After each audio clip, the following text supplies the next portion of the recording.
দেশ এবং দেশের বাইরে থেকে যারা আমার এই ভিডিওটা দেখছেন সবাইকে আমার সালাম, আসসালামু আলাইকুম। পিলখানা হত্যাকাণ্ডের জন্য সোহেল দাস তিনি ফেঁসে যাচ্ছেন।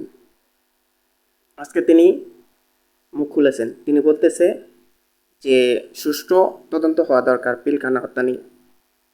তিনি যখন আমাদের দেশের স্বরাষ্ট্র মন্ত্রণালয়ের দায়িত্ব ছিলেন তখন আমাদের দেশে 2009 সালে পিলখানা হত্যাকাণ্ড ঘটেছিল।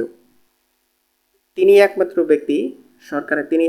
ব্যক্তি যে সরকারের পদ থেকে সে সরে গিয়েছিলেন। এই হত্যাকাণ্ডের পরে তিনি সরে গিয়েছেন, কিন্তু সরকার তার এই পদত্যাগটাকে তারা করেনি। 2 বছর ঝুলানোর পর তার পদত্যাগ গ্রহণ করা হয়েছে।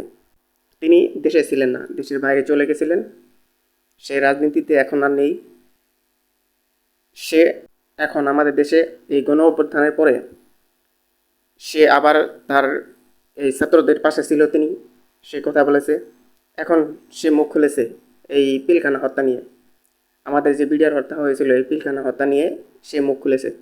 সে হয়তো অনেক কিছু জানতো, কিন্তু তখন এই ফ্যাসিস্ট সরকার, স্বৈরাচারী সরকার আধিপত্য বিস্তারের জন্য সে কিছু বলতে পারেনি, কিংবা সে যদি বলতে চাইতো তখন হয়তো তাকে হত্যার কোনো দেওয়া হয়েছিল যে তাকে হত্যা করে ফেলবে।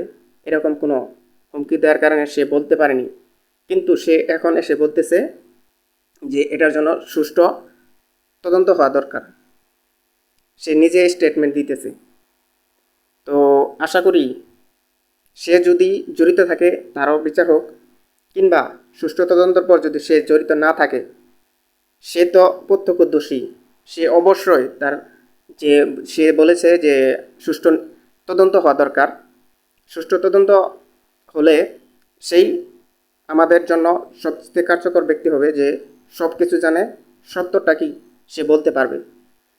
অতএব আমরা আশা করব তার দ্বারাই এই পিলখানা হত্যাকাণ্ডের তার দ্বারা সে সাক্ষী দিবে, সেই মূল সাক্ষী হবে যে কি করেছে আমাদের এই ফ্যাসিস্ট হাসিনা সরকার এবং কি তার আমলারা।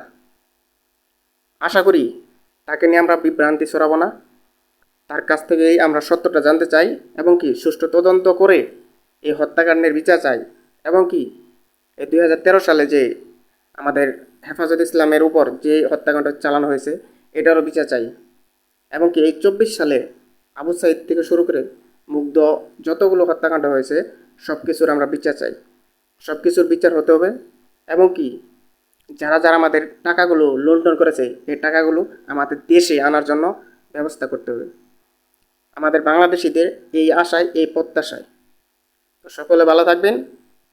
ধন্যবাদ।